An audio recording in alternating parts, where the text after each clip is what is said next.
विद्यार्थी मित्रांनो, T R गुरुजी या आपल्या यूट्यूब चॅनलमध्ये तुम्हा सर्वांचं स्वागत करतो.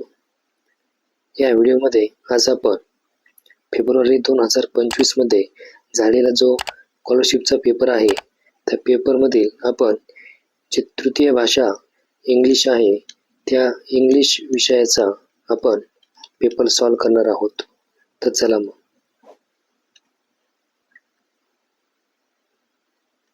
पहिला प्रश्न आहे, choose correct alternative to fill in the blank and complete the sentence. इथे बघा सेंटेन्स आहे, Sujata is not as Kavita. Sentence हे व्यवस्थितपणे वाचून घ्यायचं आहे आणि कोणत्या ग्रामरच्या टॉपिकमधील हे सेंटेन्स आहे ते सर्वात पहिल्यांदा तुम्हाला समजणं हे खूप महत्त्वाचं आहे. सुजाता इज नॉट ॲज, इथे बघा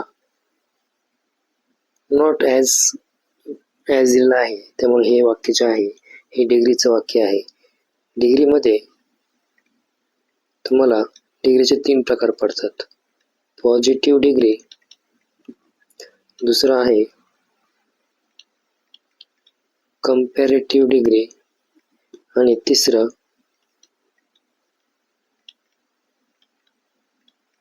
सुपरलेटिव्ह डिग्री. दिलेलं वाक्य आहे पॉझिटिव्ह डिग्री मधील आहे. आता ते ओळखायचं कसं, तर पॉझिटिव्ह डिग्री मध्ये तुम्हाला ॲज मध्ये तुम्हाला इथे ॲडजेक्टिव्ह लिहावा लागतो. कंपॅरेटिव्ह मध्ये जो दुसरा प्रकार आहे डिग्रीचा, कंपॅरेटिव्ह मध्ये तुम्हाला त्या ॲडजेक्टिव्हला एक तर ER लिहावा लागतो किंवा त्या ॲडजेक्टिव्हच्या अगोदर मोर असं लिहावं लागतं. पुढे आहे सुपरलेटिव्हला त्या ॲडजेक्टिव्हच्या शेवटी EST लावावा लागतो किंवा सुरुवातीला मोस्ट असं लिहावं लागतं. बघा इथे तुम्हाला जो करेक्ट ऑप्शन आहे तो फास्ट आहे, कारण की पॉझिटिव्ह डिग्रीमध्ये ॲडजेक्टिव्ह येताना हा मूळ स्वरूपात येत असतो. त्यामुळे जे पहिलं उत्तर आहे हे करेक्ट उत्तर आहे. पुढचा प्रश्न आहे, find out 2 correct alternative colours from the grid. इथे बघा तुम्हाला 2 कलर इथे ओळखायचे आहेत. जो पहिला कलर आहे तो इंडिगो असा आहे आणि जो दुसरा कलर आहे तो व्हाईट असा कलर आहे. ठीक आहे, त्यामुळे इंडिगो आणि व्हाईट असं त्याचं करेक्ट आन्सर आहे. पुढचा प्रश्न बघा, इथे बघा read the conversation between the passenger and driver. जे डायलॉग आहे, कन्व्हर्सेशन आहे, कम्युनिकेशन आहे ते पॅसेंजर आणि ड्रायव्हर मधलं आहे. Choose 1 correct alternative. इथे बघा दिलेला जे डायलॉग आहे ते व्यवस्थितपणे वाचून घ्यायचं आहे. Taxi driver, good morning, where do you want to go? Passenger, to the train station please. Taxi driver, are you in hurry? Passenger, yes, I am a bit late. Taxi driver, we can take dash dash. Passenger म्हणतो, okay thanks. आता इथे बघा पॅसेंजरला late झालेला आहे आणि त्याला घाई असल्यामुळे आपला ऑप्शन बघा कोणतं योग्य वाटतोय. पहिला आहे रोड, दुसरा आहे सेफ रोड, तिसरा आहे एक्सप्रेसवे, तिसरा आहे नॅरो लेन. नक्कीच याचं जे उत्तर आहे ते एक्सप्रेसवेने आपण लवकर त्या पॅसेंजरला पोहोचू शकणार आहोत. पुढचा प्रश्न बघा,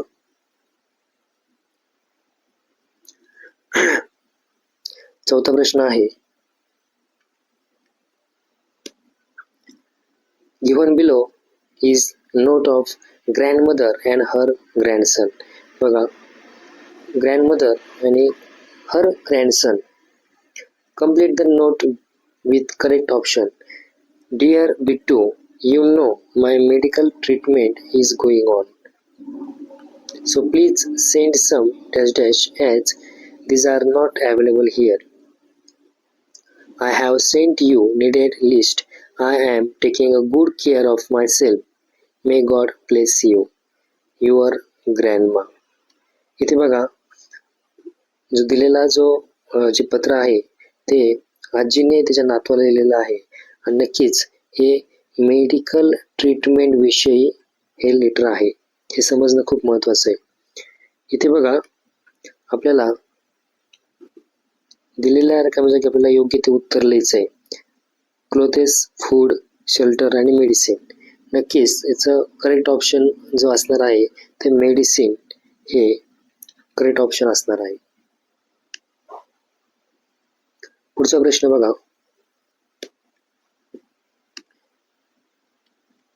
find the correct alternative of SMS of underline word. इथे बघा SMSचं शॉर्ट मेसेज सर्व्हिस असा होतो. Aniket sent a message to her mother, let's talk tomorrow. आता हे टुमारो खाली अंडरलाईन आहे ते आपल्याला शॉर्ट फॉर्म मध्ये लिहायचं आहे. टू मो पहिल्या ऑप्शन मध्ये आहे, दुसऱ्या ऑप्शन मध्ये टू मोरो, तिसरा आहे टू मारो आणि चौथा आहे टू मोरो. याचं करेक्ट जे ऑप्शन आहे ते आहे टू मोरो असं आहे.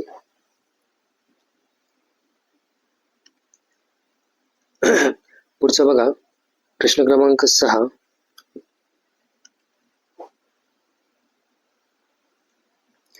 Complete the following slogan. Choosing correct alternative. Respect the national flag and anthem. It's ... the nation. याचं करेक्ट जे ऑप्शन आहे ते strengthens आहे. पुढे बघा तुम्हाला पॅसेज दिलेला आहे. आसाम. दिलेला पॅसेज व्हिडिओ पॉज करून व्यवस्थितपणे पहिल्यांदा तुम्ही वाचून घ्यायचा आहे आणि त्याच्या खालचे प्रश्न उत्तर आपण सॉल्व करूया. पहिला प्रश्न आहे what is world famous in Assam. बघा वर्ल्ड फेमस आसाम मधलं काय आहे तर पॅसेजच्या शेवटच्याच लाईन मध्ये उत्तर आहे Assam T is world famous. म्हणजे तुम्हाला करेक्ट उत्तर आहे ते आसाम टी. पुढचा प्रश्न आहे Assam is a land between the beautiful valley of the dash dash and dash dash river. इथं याचं राईट ऑप्शन आहे ब्रह्मपुत्रा अँड बराक. ब्रह्मपुत्रा अँड बराक. पुढचा प्रश्न आहे find out alternative which is not mention in the passage. खाली दिलेल्या वाक्यामध्ये असं कोणता शब्द आहे की तो मेन्शन केलेला नाही पॅसेज मध्ये हे आपल्याला ओळखायचं आहे. My territory is lush and fertile with wet land, orchard, tea estate and scenic forest and park. इथे बघा तुम्हाला ड्राय लँड हा तुम्हाला पॅसेज मध्ये हा दिसणार नाही. बघा पुढे सुद्धा दुसरा पॅसेज दिलेला आहे. पॅसेज व्यवस्थितपणे व्हिडिओ पॉज करून तुम्ही व्यवस्थितपणे वाचा आणि खाली दिलेल्या प्रश्नाचे तुम्हाला स्वतः उत्तर शोधता येतात का हे पहा.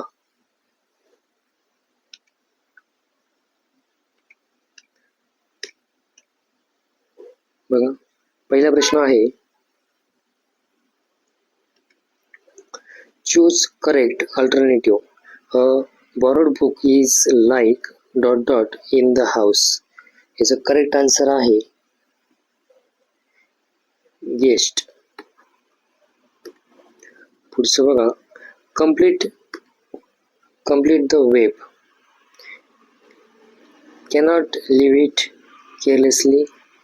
इथे बघा, things which you cannot do with borrowed books. इथे बघा, तुम्ही कोणत्या गोष्टी तुम्ही जे दुसऱ्याकडून पुस्तक घेतात किंवा उसनं पुस्तक जर घेतलेलं असतं आपण वापरासाठी, त्या पुस्तकासोबत पण कोणत्या गोष्टी करू शकत नाही, यासाठी तुम्हाला ते ऑप्शन सिलेक्ट करायचं आहे. इथे बघा, cannot buy it, cannot mark it, cannot enjoy it and cannot keep on.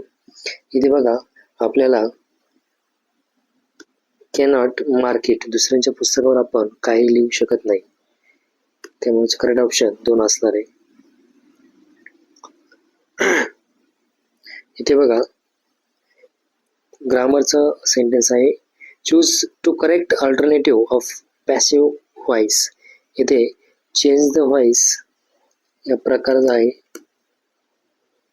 Change the voice मध्ये तुम्हाला 2 प्रकार पडतात, एक म्हणजे ऍक्टिव्ह व्हॉइस आणि दुसरा आहे तो पॅसिव्ह व्हॉइस. तुम्हाला दिलेला जे वाक्य आहे ते तुम्हाला choose to correct alternative of passive voice, तुम्हाला पॅसिव्ह व्हॉइस हे ओळखायचे आहेत. दिलेले 2 वाक्य हे पॅसिव्ह व्हॉइसचे असणार आहेत. बघा, ऋषिकेश गेव हिज ब्रदर अ नाईस गिफ्ट. इथे बघा, तुम्हाला ज्यावेळेस ऍक्टिव्ह व्हॉइसचं वाक्य असतं त्यावेळेस subject plus verb plus object असं सेंटेन्सचं कन्स्ट्रक्शन असतं. बघा, subject plus verb plus object. आता इथे तुम्हाला प्रश्न पडला असेल, मग पुढचं हे काय आहे. इथे बघा, 2 ऑब्जेक्ट असतात, एक डायरेक्ट ऑब्जेक्ट आणि एक इनडायरेक्ट ऑब्जेक्ट. जे इनडायरेक्ट ऑब्जेक्ट असतात ते प्राणी सजीव यासाठी असतात आणि डायरेक्ट ऑब्जेक्ट असतात ते वस्तूसाठी असतात. त्यामुळे इथे आपल्याला 2 उत्तरं भेटणार आहेत.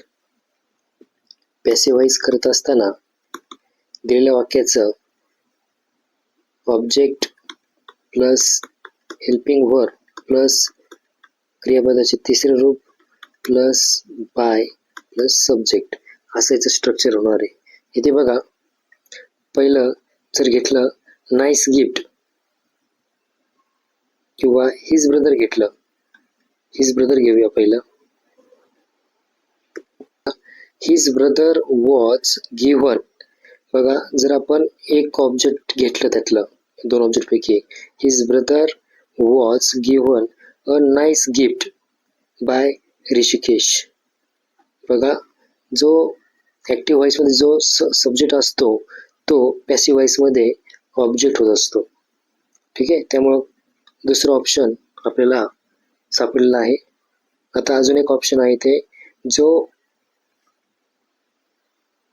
दुसरा ऑब्जेक्ट आपण आहे, ऑब्जेक्ट जो आपण राहिलेला आहे तो ऑब्जेक्ट घेऊन आपण पुढचं उत्तर शोधणार आहोत. पुढे बघा, a nice gift was given his brother by Rishikesh. इथे बघा, दुसरा ऑब्जेक्ट घेतलेला आहे, was given his brother by Rishikesh, म्हणजेच 2 आणि 3 याचे करेक्ट आन्सर आहेत. पुढे बघू, the duration of examination is 1 hour 40 minutes. The examination begins at 11 AM. It end at. इथे बघा, काळजीपूर्वक तुम्हाला ही जी परीक्षा आहे ती 1 तास आणि 40 मिनिटं चालणार आहे. परीक्षेची सुरुवात होते ती 11 वाजता, सकाळची 11 वाजता आणि ते 1:40 संपते.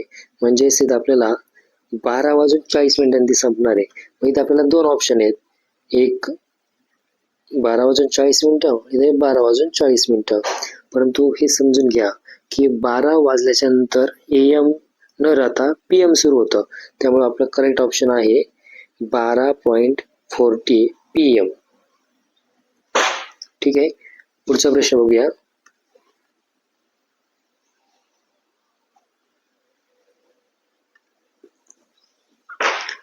Complete the following chart by adding proper suffixes. इथे बघा वर्ड फॉर्मेशनचा हा प्रश्न आहे. वर्ड फॉर्मेशन मध्ये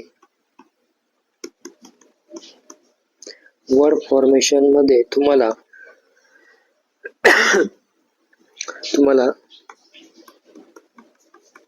सफिक्स आणि प्रफिक्स असे दोन प्रकार पडतात.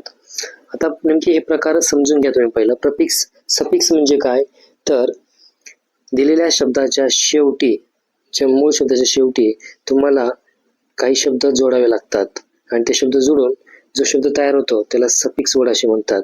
तर दिलेल्या मूळ शब्दाच्या सुरुवातीला काही शब्द जोडून जो शब्द तयार होतो त्याला प्रफिक्स असे म्हणतात. परंतु आपल्याला इथे आपल्याला सफिक्स करायचं आहे आणि त्या शब्दाच्या शेवटी TION म्हणजे शन असं लावायचं आहे. तर बघा एनहान्स ऑलरेडी त्याला NCE लावलेला आहे, त्यामुळे पहिला ऑप्शन तर होऊ शकत नाही. दुसरा ऑप्शन बघूया आपण. परफॉर्मन्स असं होतं, तो होऊ शकत नाही. कम्फर्ट हे होत नाही. जे करेक्ट ऑप्शन आहे सेलिब्रेशन जे आहे करेक्ट उत्तर आहे ते ऑप्शन 4 आहे. पुढचं बघूया. प्रश्न क्रमांक 15. Read the following pairs of homophones and find out the pairs which is not homophones. बघा दिलेले जे पेयर्स आहेत ते कोणते पेयर होमोफोन्स नाही आहेत. हे पहिले होमोफोन्स काय आहे हे समजून घ्या. होमोफोन्स म्हणजे ज्या शब्दांची स्पेलिंग डिफरंट आहे. काय, ज्या शब्दांची स्पेलिंग डिफरंट आहे परंतु उच्चार सारखे आहेत, असे आपल्याला काय करायचे, त्यालाच होमोफोन्स असे म्हणतात. आता इथं दोघांची स्पेलिंग वेगळी आहे परंतु उच्चार सारखा आहे, अर्थ वेगळे आहेत. ठीक आहे. इथे फ्लोअर उच्चार सारखा आहे. टेल हे सुद्धा त्याचं करेक्ट आहे. परंतु जे तिसरे आहे हे याचा उच्चारही वेगळा आहे आणि स्पेलिंग ही वेगळा आहे, त्यामुळे हे दोनची जोडी होऊ शकत नाही. त्यामुळे करेक्ट ऑप्शन तिसरा आहे. पुढचा प्रश्न आहे. Choose to correct alternative of underline phrases. इथे बघा, in our city many organizations are dealing with our air pollution problem and they are happy with their result. इथे बघा आपल्याला करेक्ट ऑप्शन हा फर्स्ट आणि फोर्थ आहे, handling with and working with. पुढचा प्रश्न बघूया.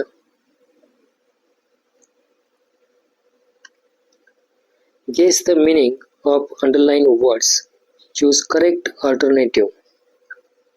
India won cricket match against Sri Lanka by 4 runs and 1 ball. It was a miraculous victory. इथे बघा तुमचं मिरेकलसला जो त्याचे संबंधित शब्द आपण म्हणू शकतो. जो शब्द आहे तो मिरेकलस म्हणजे एक अद्भुत, विलक्षण, आणि त्याचा जो करेक्ट शब्द आहे तो आहे मॅजिकल. पुढचा बघा.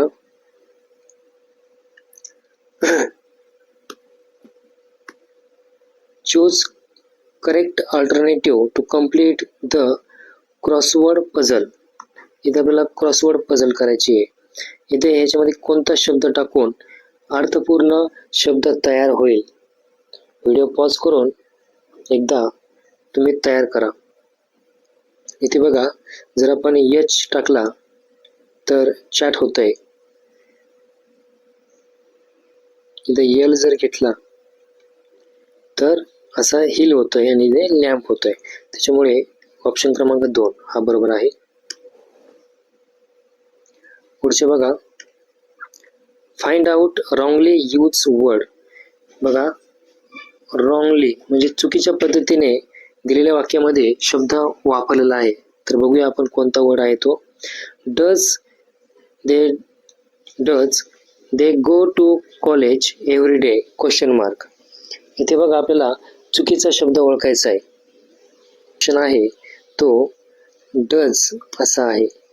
तर डज कसा येतो, तर इथे बघा, इथे तुम्हाला डज जर घ्यायचा असेल तर आपल्याला सिंग्युलर म्हणजेच ही, सी, इट असे प्रोनाउन घेऊन ते जे सिंग्युलर प्रोनाउन आहेत ते आपल्याला घ्यायचे असतात. आणि जर डू वापरल्यास आपण आय, वी, यू हे जे प्लुरल आहेत ते आपल्याला ते यूज करावे लागतात. इथे जे प्रोनाउन आहे ते आहे, त्यामुळे नक्कीच इथे आपल्याला रॉंगली ते यूज केलेलं आहे. त्याचं करेक्ट ऑप्शन आहे 4.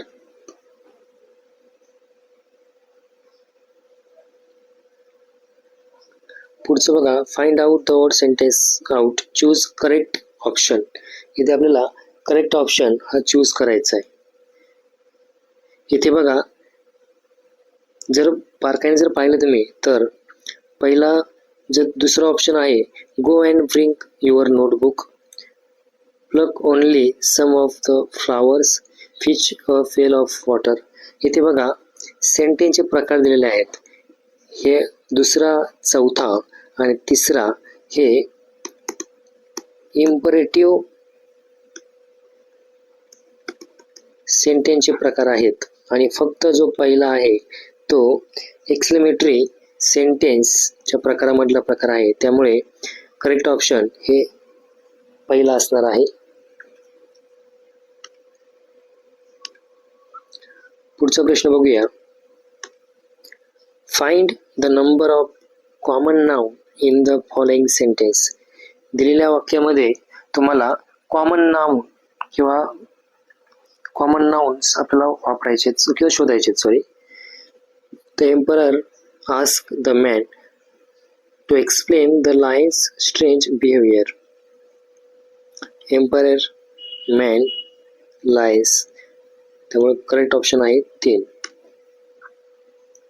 पुढचं बघा, fill in the blank with proper modal auxiliary.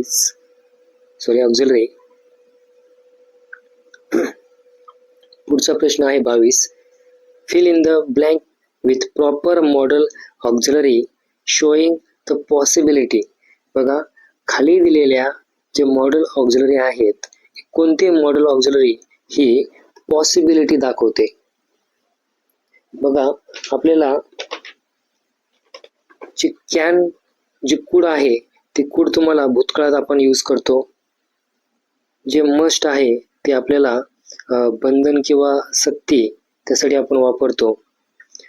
जे मे आहे ते मे आपण शक्यता किंवा पॉसिबिलिटी यासाठी वापरतो. आणि जे वूड आहे ते वूड आपण विनंती किंवा इच्छा, विश यासाठी वापरत असतो. त्यामुळे जे पॉसिबिलिटीसाठी आपण मे वापरतो. त्यामुळे करेक्ट ऑप्शन आहे ते मे.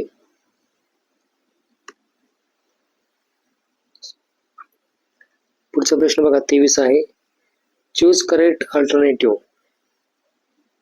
जर तुम्ही चारही ऑप्शन पाहिले तर चारही ऑप्शन मध्ये तुम्हाला थोडंसं वेगळेपण दिसतं. The earth revolves around the sun. The earth revolved ed लागलेला आहे. Around the sun. The earth will revolve around the sun. आणि शेवटचा आहे the earth should revolve around the sun. इथे बघा दिलेलं वाक्य हे युनिव्हर्सल ट्रूथ असल्या कारणास्तव हे सिंपल प्रेझेंट टेन्स मधलं असतं. त्यामुळे दिलेल्या वाक्याचं जे करेक्ट ऑप्शन आहे ते फर्स्ट आहे.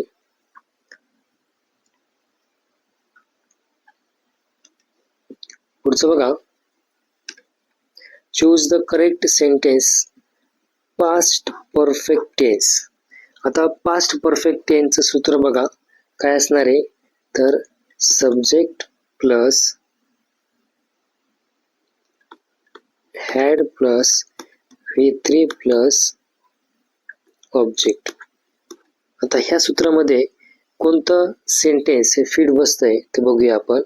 प्रश्न क्रमांक माफ करा, जो ऑप्शन क्रमांक आहे पहिला, the headmaster spoke to students. नक्कीच हे सिंपल पास्ट मधलं आहे, त्यामुळे हे होऊ शकत नाही. The headmaster will have spoken. इथे बघा, विल हॅव स्पोकन हे फ्युचर परफेक्ट मधलं आहे. विल बी स्पीकिंग हे फ्युचर कंटिन्युअस मधलं आहे.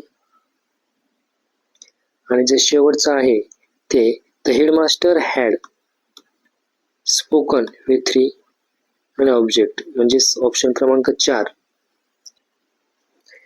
बघा पुढचा प्रश्न आहे, choose correct alternative. He said to him please wait here till I return. इथे बघा, please wait here till I return. नक्कीच हे इम्परेटिव्ह टाईप मधलं इनडायरेक्ट स्पीच मधलं जे हे सेंटेन्स आहे. त्यामुळे तुम्हाला जे रिपोर्टिंग व्हर्ब आहे ते तुम्हाला रिक्वेस्ट म्हणून वापरावं लागतं. आणि इथे कंजक्शन जे आहे ते टू वापरावं लागतं. त्यामुळे इथे तुम्हाला करेक्ट ऑप्शन क्रमांक 3 हे तुम्हाला योग्य त्याचे उत्तर असणार आहे. नक्कीच मित्रांनो, व्हिडिओ जर तुम्हाला आवडला असेल तर नक्की लाईक करा. आणि असेच तुम्हाला प्रत्येक मागच्या इयर मधले जे प्रश्न आहेत आपण ते घेऊन येणार आहोत, प्रश्नपत्रिका घेऊन येणार आहोत. मित्रांनो, व्हिडिओ जर आवडला असेल तर नक्की लाईक करा, शेअर करा आणि आपल्या चॅनलला सबस्क्राईब करायला विसरू नका. आपण असेच झालेला क्वेश्चन पेपर सॉल्व करणार आहोत आणि नवीन नवीन व्हिडिओज घेऊन येणार आहोत. तर नक्कीच फॉलो करून ठेवा, सबस्क्राईब करून ठेवा आणि लाईक करून ठेवा. धन्यवाद.